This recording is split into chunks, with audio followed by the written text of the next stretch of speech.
Hi guys, and welcome back to the channel. It's been a few months since I last recorded a video and there's been a few changes going on in the background, so I'll quickly go over them. First of all, the garage. You can see we've got some proper lighting now. We've got all our plug sockets wired in and new tools, new benches. So yeah, the garage is really coming on well. But today's video is not about that. Today's video is about my Clio updates, as always. What we've got to do today is the front suspension, not suspension, the front steering. So you'll see what we've got. We've got new inner tie rods, new outer tie rods, all genuine Renault, and some front wheel bearings, which are in the box. Also we've got a bushing. This is a inner rack bushing, because they are renowned for going on the Renault models. So yeah, we're going to do that while we're there. That's from Track Focus Direct. I'm sure you can get them from other places, but that's where I got mine from. And they come with some digital instructions. So as always, we're going to start by getting the front of the car in the air, which it already is. The batch tender's back on because it's been so long sat doing nothing. Front wheels are off, all over the place. And we'll get straight into it. Right, so we're in the arch. As you can see, you've got your inner tie rod there, your outer tie rod there. Nice and easy, or so it looks. So the plan is, obviously we need to remove this little bracket. Ignore the dampness. It's I've been putting a bit of maintenance fluid on to try and make sure it doesn't seize up and get all wire brush and that. So we've got to remove this bracket which holds the ABS line, and remove the ABS line from this bracket. So we can undo that bolt. So that bolt comes out for this bracket to come off. Undo that to get the outer track rod end off, and then we'll cut this gaiter off so we can remove the inner track rod end, and I'll show you how we go about doing that. Right, so the first thing you want to do is get the ABS line out the bracket. So you get a little bit of a wiggle, that one comes out. That one comes out. I can't see very well here, but just give them a little wiggle, and they should. Jesus.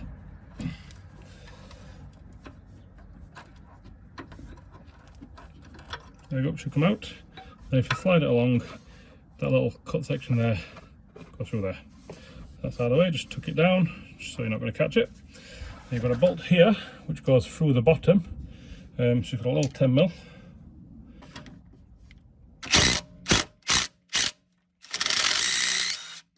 we're out. Easy done.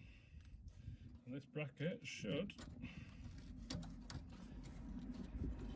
just come away. You can see it's a little bit crusty.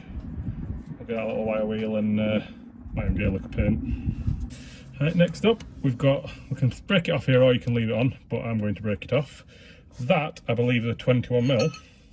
I only have a 22 because someone's borrowed mine, so I'm hoping I don't have to go to the shop. What's it? Okay. As you can see, what it's actually doing is it's spinning that, so you need something to grip hold of that. Whether that be the correct size spanner, because that is a like a hex, or you can just get some grips on it.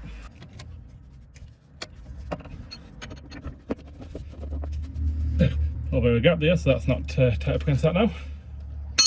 Next up is this here, which as always is 16.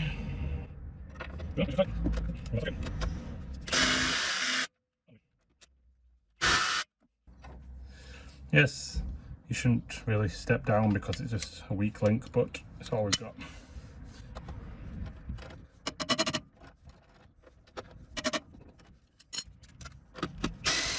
What it's actually doing there is just spinning the ball joint. So you've got a few options. Heat, but then obviously you're risking your ABS wire. Try and lock the ball joint with some kind of ball joint splitting tool to try and jam it up. Or another thing you can do, if you put the jack under it, it pushes it into the taper, and that tends to hold it. What I opted to do is the heat method. Little butane torch. So I've took the ABS sensor part of the way, just a little Torx bolt there, undo it, gear wiggle, comes out. Took it out of the way. I'm going to heat up that head. So obviously you want to avoid drive shaft boot, CV boot. Normally I'd say avoid this, but obviously if we're changing that anyway, it's not that big of a deal. So I'm just going to aim the heat sort of from this direction to keep it off that. Get a bit of heat in that, and then get the gun on it and see if that'll buzz it off. Might put the jack under it as well, depending on how hot that side is, to keep a bit of tension on it.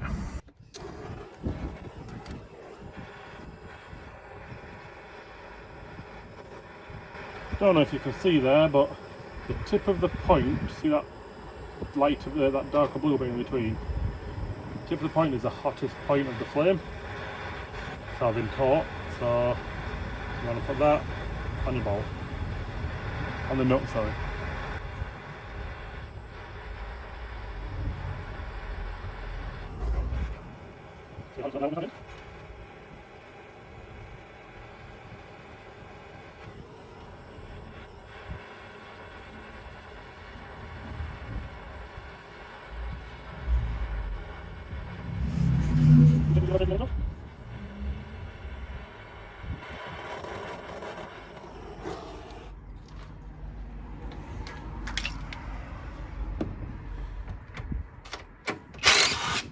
And we're off.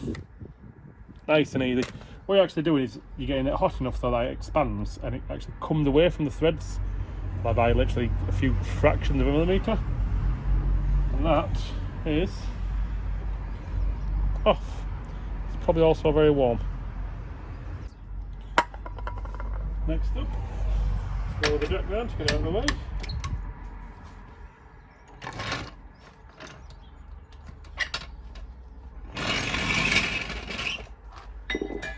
Get yourself a hammer. And we're off.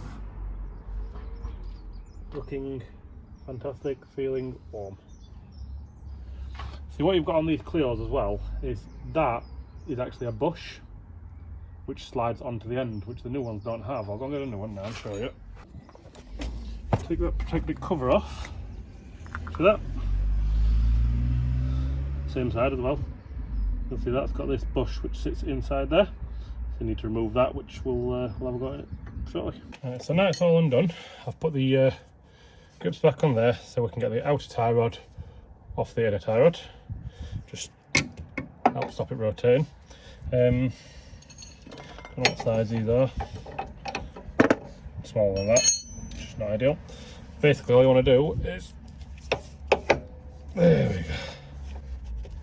Because these are genuine Renault, to be fair, you could probably count the turns to get your tracking back on, just to get it in rough ballpark. So that's tight. So you go 1 turn, 2 turns, 3 turns.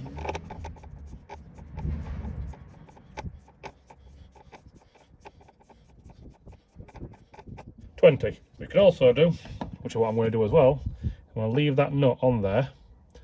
When I remove the inner tie rod, basically match that up with the new one. And I want to put it back in theory that should be in the same place. It's probably going to be a little bit out, but it'll get close enough where you can be in the ballpark for getting it to track in.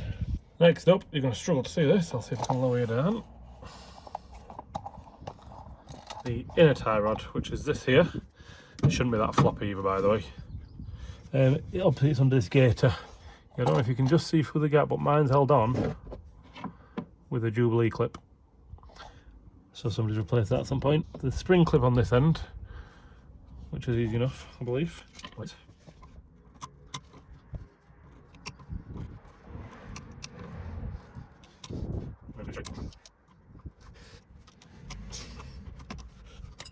That's just shot off into the garage somewhere. So now that side's off, just got to undo that Jubilee clip, which is a flathead or usually a 7mm socket.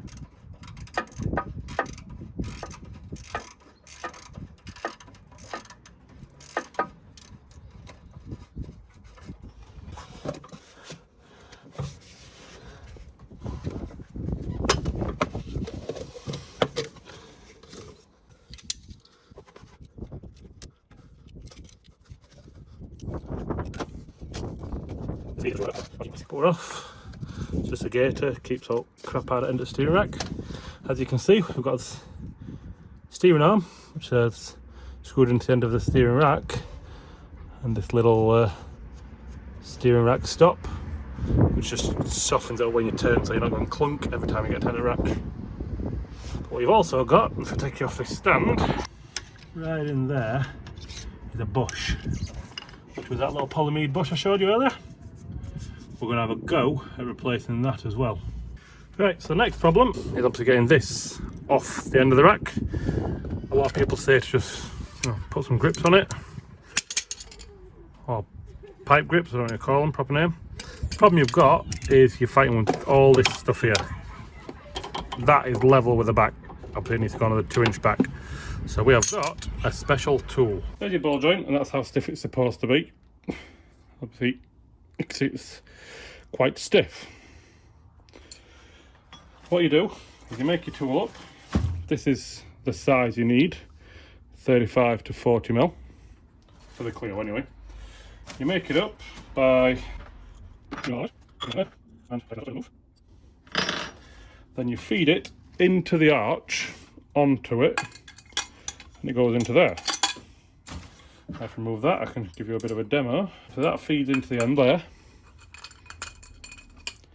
and goes inside it, where it spins freely. However, it goes so far and stops, and that grips it. You cannot spin that at all. So that'll be on there. That rod goes down over it, onto it, and you undo it. It locks it solid, take it off, put new one on, job's a good one. And all you do is you feed that down it and on, pre-tension it, there you go, it's all locked solid. And then you've just got a little drive in the end. So if I get my breaker bar, try and do this without smashing car up. We're off, I believe.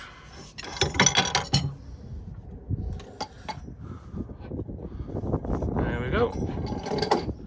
Ignore my tool rolling away. Job's a good one. It's off. Right, so the next job is that bush. Here's my new one. Got to get the old one out. Can't see a great deal there, but what I've done, took the tie rod off the other side, turned the steering wheel as far that way as I can, which is what it says to do on the Truck Focus Direct website, and then with some little prodding tools and screwdrivers, try and get the old bush out.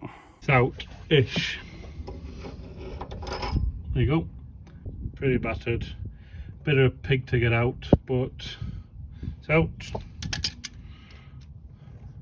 There's a new one. So what I need to do is get that in there and smother it in, it says silicone grease, which I don't know if I've got. It's in. Took a bit of wiggling to get in. All I ended up doing was pushing it as far as I could with a flat blade, and then use the wrong end of that to screw into the steering rack just to lift it up to get a little bit of wiggle room. Pushed it all the way home, felt solid, turned the steering rack and it just knocked it into place. Should be a lot better. Greased it all up. Now just put it together, which is the reverse of taking it apart. The one bit I did forget to cover was these, which as I showed you on the new ones, aren't included. They're not a taper like you'd find on most cars. They're a straight edge. So all I've done to remove them, clamped it in a vise and use one of these tools. You probably can do it with lever bars and whatnot. All I did was slide that under that bit, tightened the threaded bit down onto it and pop straight off. Nice and easy. You can buy new ones, they're not expensive, but why buy new when the old ones work just fine? So I'll give that a clean up, pop it on the new ones and chuck it together.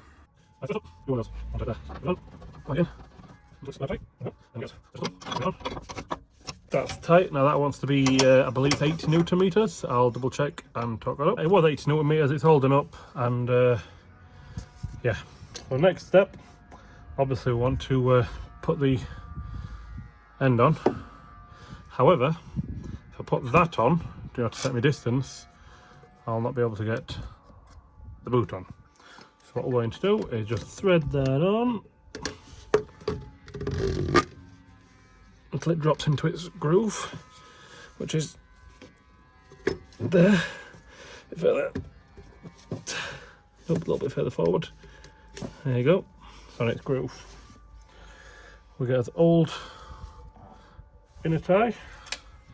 We measure this distance. You can do it with a tape measure. This is just a bit more precise.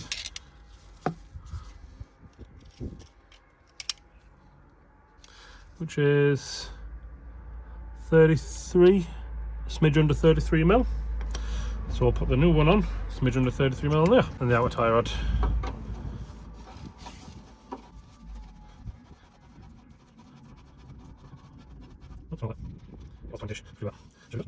Beautiful. If I move this back, you'll see we have a threaded section. That's the old nut. Right now I don't supply new nuts, and it's not a standard M10B1.5, it's an M10 fine thread, M10B1.25. So I can either reuse that or get a new one in the morning, which is what I'm going to do. Because everything's closed and it's a Sunday afternoon. But we can do. Put that on, put it in the hole, and where's my bracket gone? To be fair, that could do a clean up. So I might clean that up. Seems there's not a great deal else I can do over than the other side. But I can